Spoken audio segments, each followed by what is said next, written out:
The Joe Rogan Experience. So your level of suggestibility is how much will you think a person's an authority figure, even if they're faking confidence? That's basically what that is. Mm-hmm. Will you accept a suggestion and act on it? And we've got guys like Sirhan, who killed RFK in San Francisco. This is 60s. I think it's Los Angeles. I think it was San Francisco. I think it's Los Angeles because I was at the actual hotel where they did it. Were We they- okay. actually filmed Fear Factor there. Okay. See, that's true. I don't doubt you at all. I'm pretty But- sure. Pretty sure it's Los Angeles. And there's also some debate as to whether or not he did it.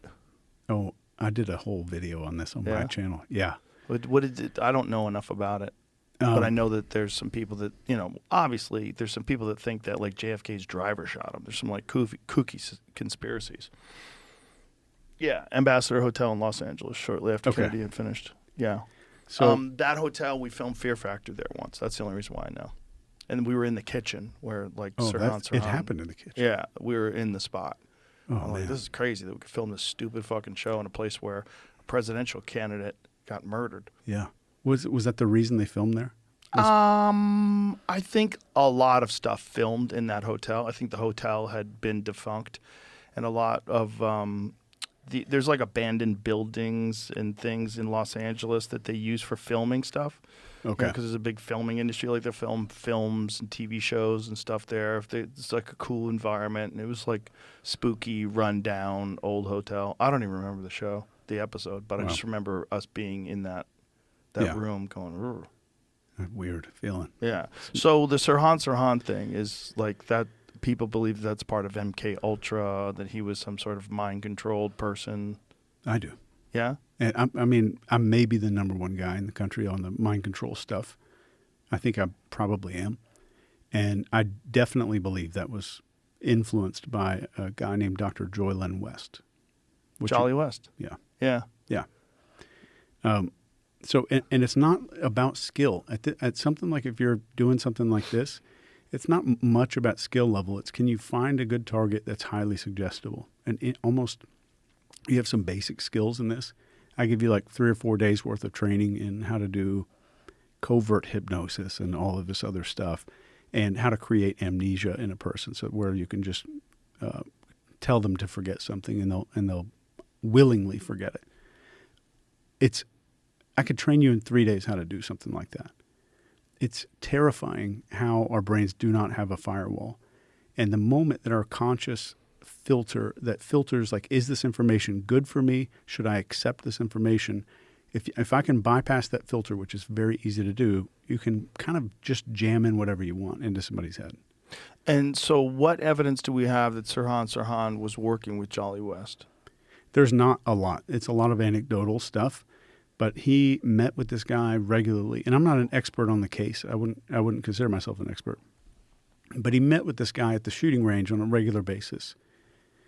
And this guy would talk to him privately, whisper in his ear in the shooting range. We all know this is from testimony.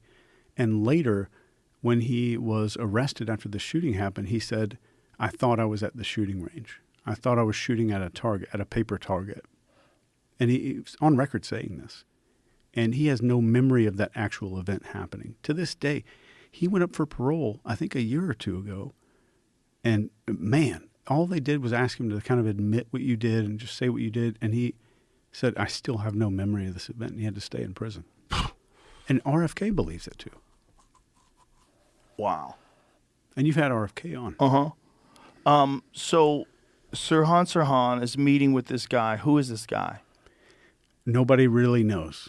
Nobody fully knows. But the guy was involved and connected to Joylan, and they called him Radio Man.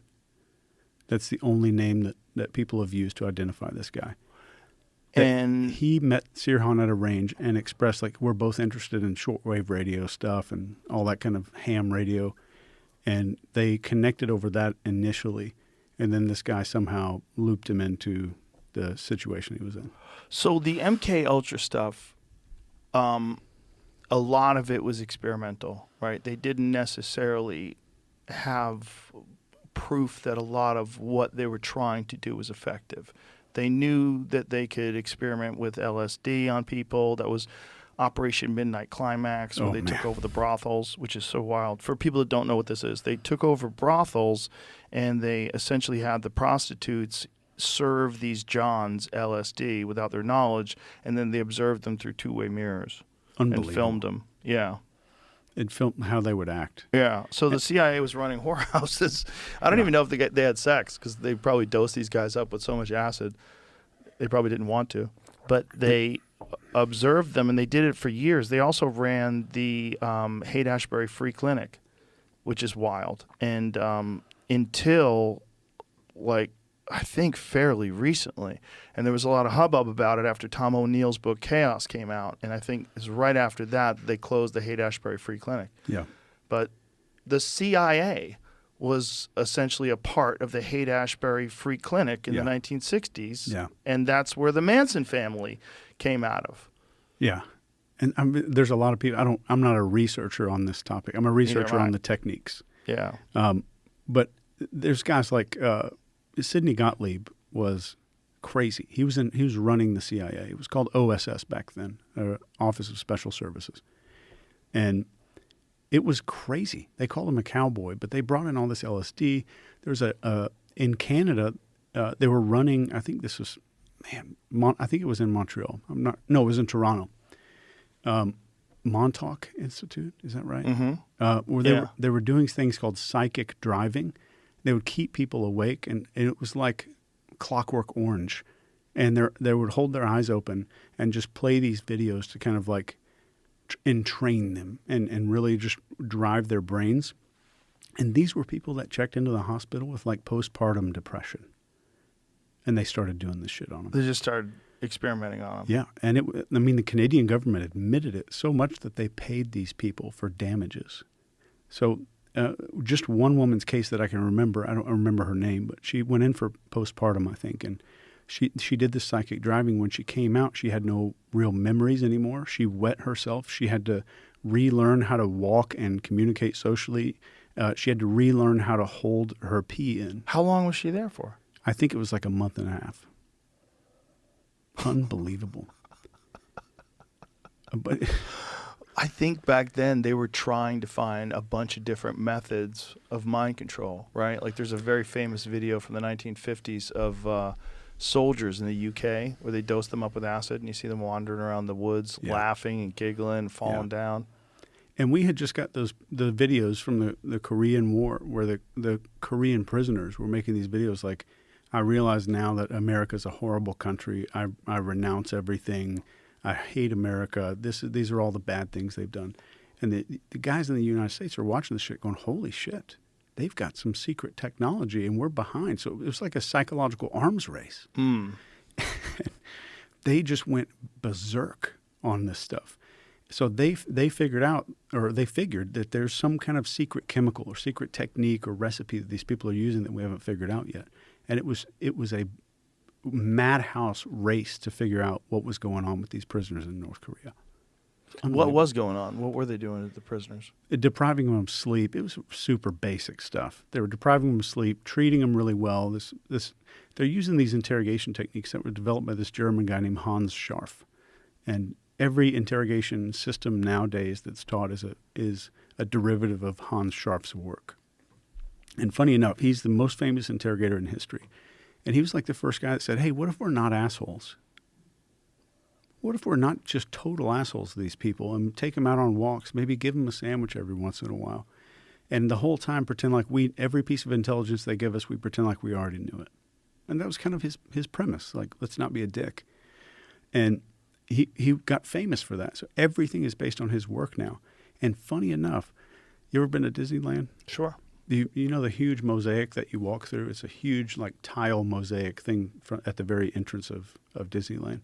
I don't recall it. Yeah, I probably wasn't paying attention. Yeah. Hans Scharf made that. Oh, really? By hand. Yeah. Whoa. Weird. How much time did that take? I don't know. How big is this thing? It's huge. See if you can find it, Jamie. How big is it? He made it by hand? Yeah. Is he on acid? Had to be. That thing. Wow. He left a permanent mark on Disney. A former Nazi interrogator. Fuck. Like as if Disney doesn't have enough problems with Walt Disney being linked to anti-Semitism. The fact that they actually have a Nazi artist. If there was a competition where I said, Joe, I'll give me $1 million if you can figure out what this Nazi interrogator did on the side. Not a And chance this I'd was come it. up with that. That's crazy. And it's How almost, bizarre.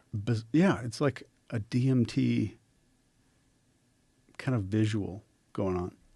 Well, that's just weird in and of itself that he was working with these people. And it gets deeper. Like there are step-by-step programs they have for creating a Manchurian candidate. Okay, like what's step one? How do you know when you can get a guy to be a Manchurian candidate? Can you do anybody, or do you have to get a vulnerable guy? Do you have to get a I don't guy want to with say no everything. family? You don't want to say everything? I think some of this could be misused, but let me. Well, I don't know if you know about Grok, but Grok's out there misusing information. So All right, yeah, I'll just put it out he there. can get anything from that.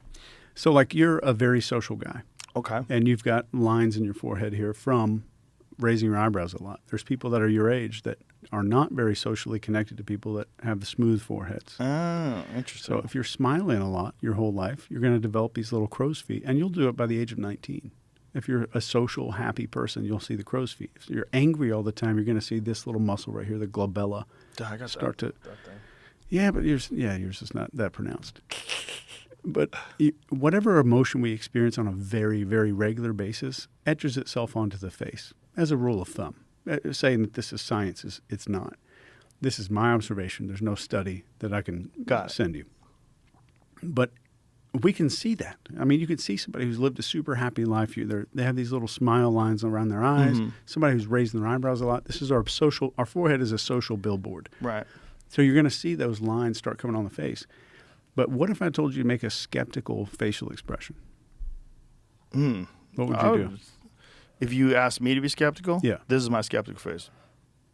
Okay. So like somebody's trying to feed you something, most people will these lower eyelids are going to tighten up. They That was do the that. first I thing might you do did. that too. Yeah. I might do that. So you're like, Most of the time, though, I'm like, what? Yeah. It's my what bitch face. What bitch? Yeah. What? If I have somebody who is not skeptical ever in their life, they have the smoothest lower eyelids in the world.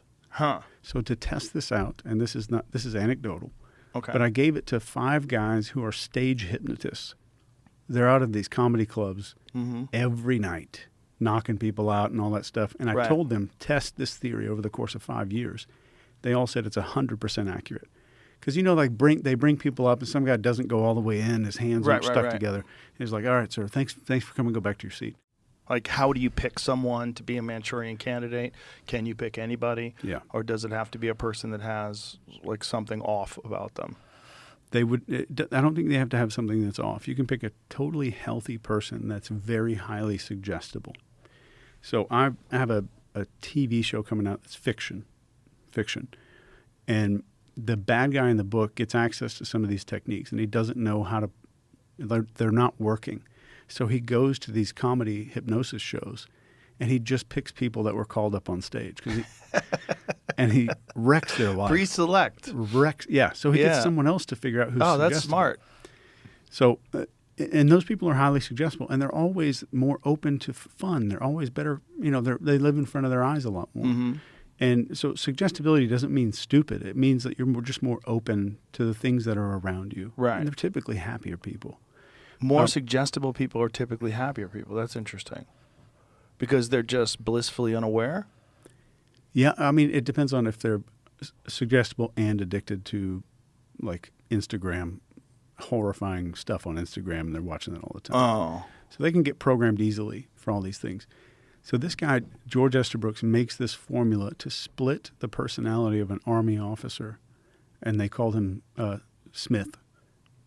And they're going to split this guy, give his alter ego a bunch of secrets to take across enemy lines, and then deliver these secrets that are in his head to this person that's on the other side of this thing. And in this paper, it's a hypothetical. It's written as a hypothetical. So they're going to split this guy with the goal being he gets captured, somebody tortures him, they put a drill in his knee or something. This other personality won't come out because there's a secret word and an anchor. Like they'll squeeze his arm and say moonlight or something like that, and it'll turn this other guy on. Is that really possible to have, Yes. like, a partition in your brain where you keep other memories? Absolutely. Really? Yeah.